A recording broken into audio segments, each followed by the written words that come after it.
turn 30, and not very happy with this turn. As I said on the video of previous turn, I'm away from home and no mouse, and I did a misclick. Also had a tough fight, which I didn't do as well as I wanted. So I got 3 items arriving at my leader. I'm keeping all of them with my leader, so I equipped this first strike lifesteal item, which is quite nice to go with the leader to prevent the other units in auto combat and for getting back life when he's attacked. So I give the rod to my Theocrat. So the misclick was on the ground, quite annoying. I moved to the Forbidden Sanctum, and then I misclicked and sent them back here. So I just wasted 1 turn and about 16 movement points for nothing. I sent the halfling there to try to find Gab's units, check the dwelling. Also sent the Eager Raider there to check if I could find a bridge, but there is none. So the plan now is to stay concealed in the dense vegetation, and I sent the mount from my Theocrat to the AD for 3 turns, so I need to wait 3 turns to survive there. Then I would be able to cross lava. It's quite annoying because it would be much better if I could keep the mount with my Theocrat. It will also allow me to go to the Sphinx Temple here with the Theocrat, but I think it's more important to save my AD at this stage. So I'm not yet clear how I'm going to do next, and I have at least 3 floating units, 4 with the Wisp. I could send the Eager Rider back, but that would take me some time, but I guess that's the best thing to do at this stage. Or I could also probably have the Frostling with me, yeah. But that would still be 5 units. It might be a bit difficult to kill the defenders of the Sphinx Temple with this army. So Gab didn't kill any unit from me, surprisingly, this turn. I did a fight versus the roamers, so from the Haunted Boneyard. Then the gold mine. I managed to level up the cavalry, human cavalry, during the fight versus the Undeads, and so then I had a knight for the gold mine. And then I did the mana node. I managed to get the Wisp to elite. The Apprentice also won to elite during the gold mine or the fight versus the Undead. So now I've got elite Wisp, which is very good because it has +1 vision range and true sight. So that's what I wanted. 5 X's and true sight. So I'm staying like this. All the units there concealed, and also volunteer. The butcher already has volunteer. He's concealed thanks to partisan army, and volunteer thanks to a medal. The Wisp there, because I had to scoot a little bit. I paid attention to always scoot 5x's vision range around the sites I cleared to avoid being spotted by Gab's potential trap. And I also did the catalyst there, which brought me to 100 casting points and allowed me to mind control a Phantasm Warrior. It's good. I have the Apprentice with the Phantasm Warrior, so I'm expecting a Wisp to be around here because the haste berries were consumed by Gab.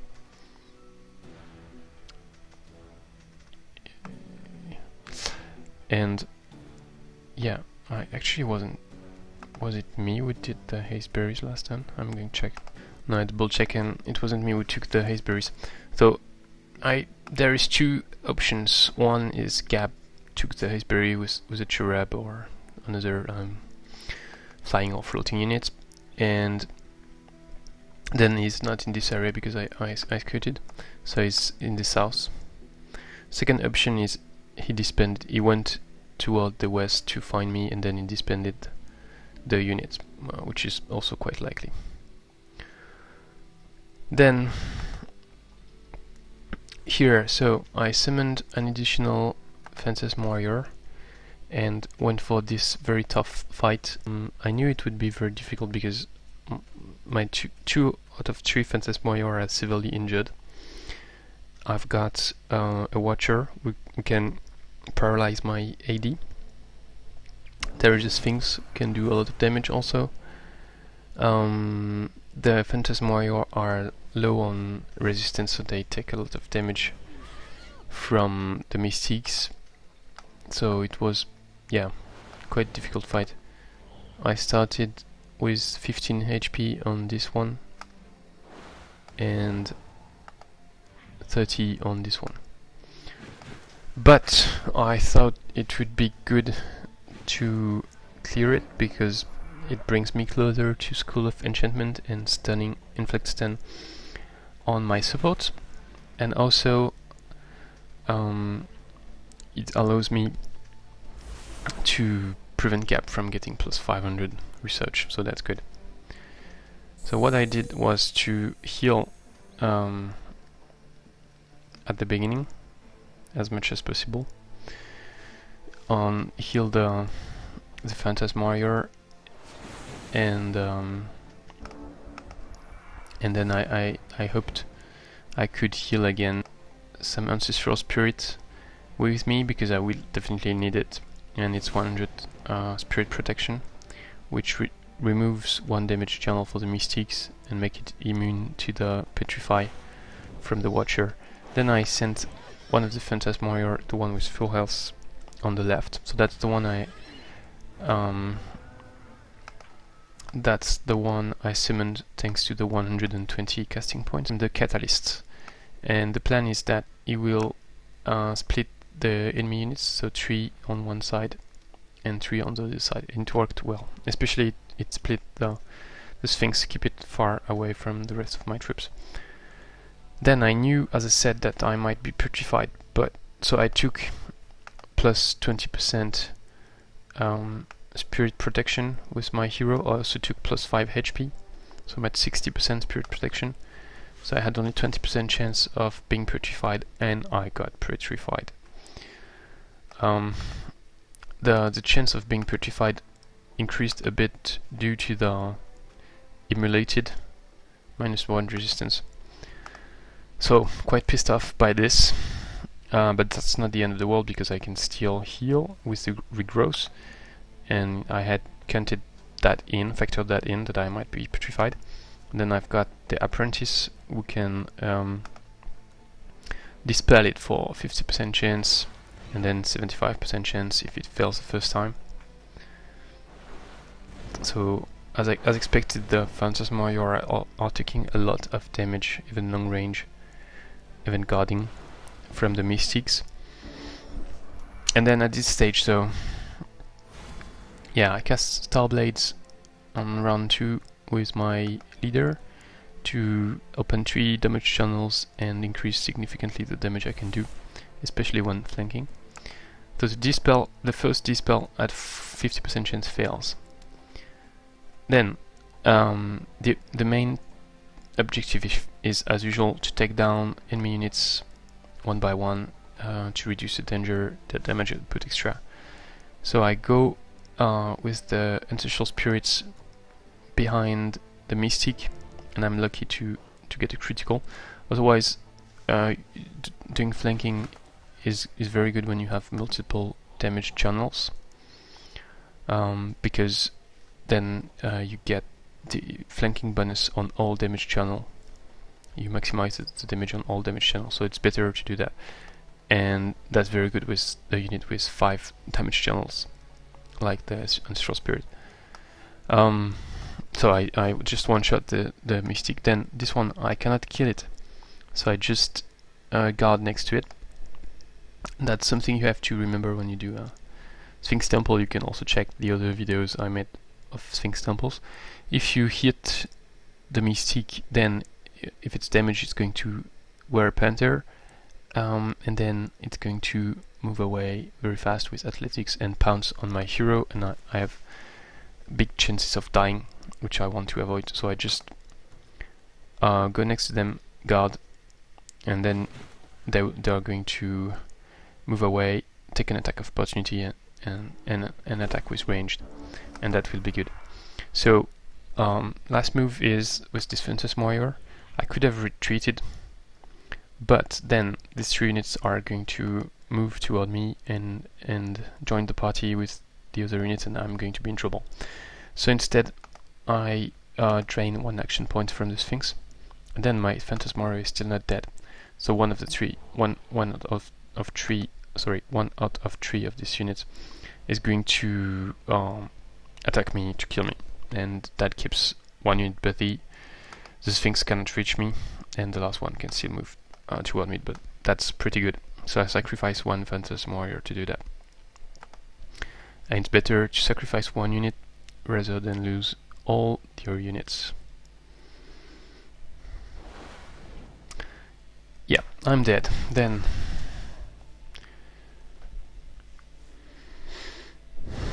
so I'm taking already a lot of damage, getting low on HP, especially after this attack. Yeah, I'm at 4, and the Sphinx is coming. So then I try to dispel again, 75% chance it fails again, so I'm quite screwed. But next turn at least it's going to expire, because it's the petrified works only for 2 turns. If I don't get petrified again by the Watcher, that is. So now, what should I do?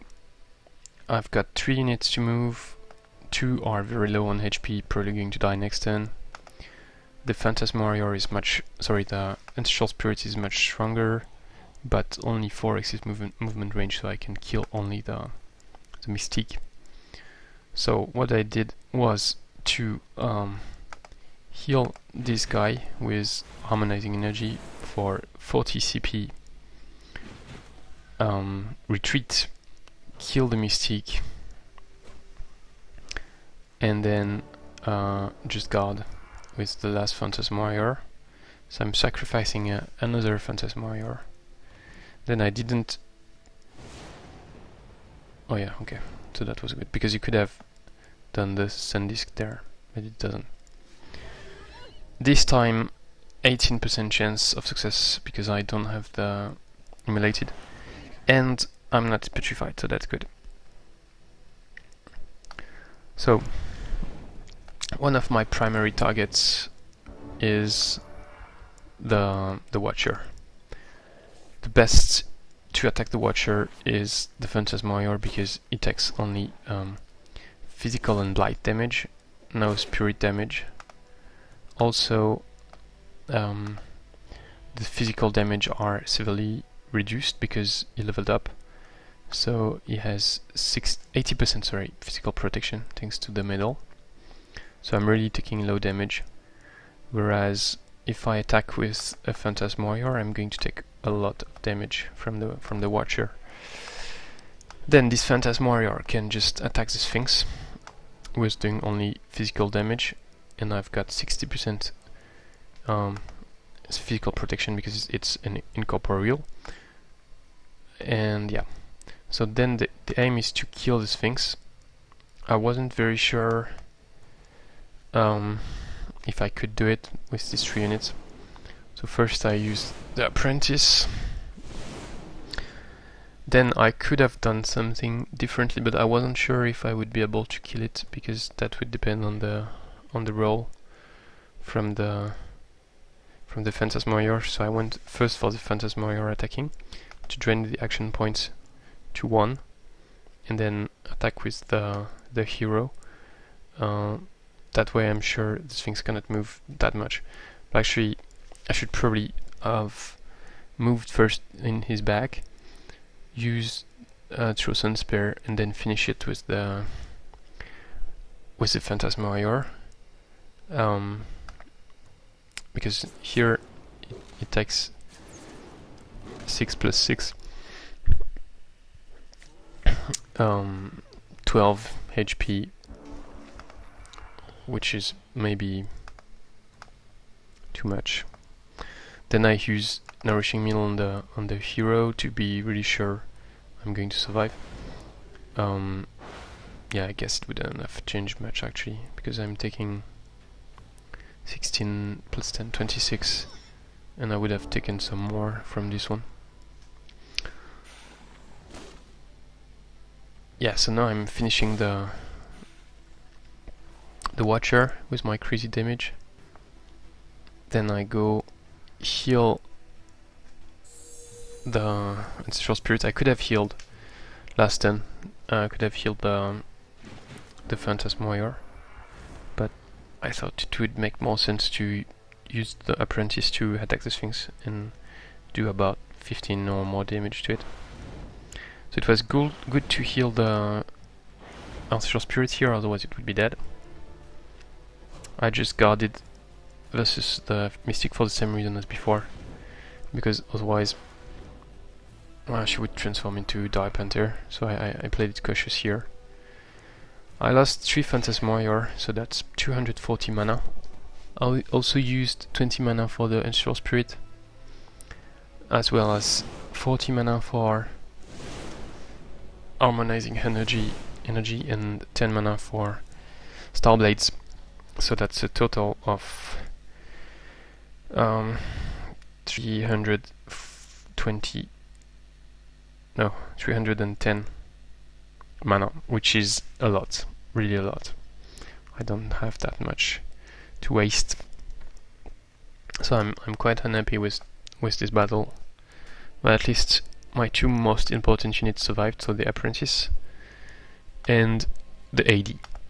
And I did get 500 research points and something else which I actually forgot. I got another reward. So I'm only, oh yeah, that's more than I thought. 800 HP away from School of Enchantment. I know that there should be less than this. Yeah, 282, sorry, so after I clear the other Sphinx Temple I will get it.